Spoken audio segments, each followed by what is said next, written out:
Hi guys, today we will talk about how to create business account on your Pinterest app. We will go to create this account on your Pinterest. All you have to do, you just go down here, you click here on save, then it's going to take you to your profile or next window here.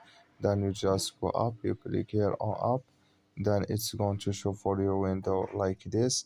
Then you just click here on settings, then you come to settings window here and you just click here on add connect account. Sorry, you click here on add account, then you just click here on create, and here you can click on create account, and here you add your email address and you click here on next, and you fill or all your information, and it's going to create with you. So that's all now. I wish you a great. Thank you for watching. Don't forget to support us by liking, subscribe, and see you in next video.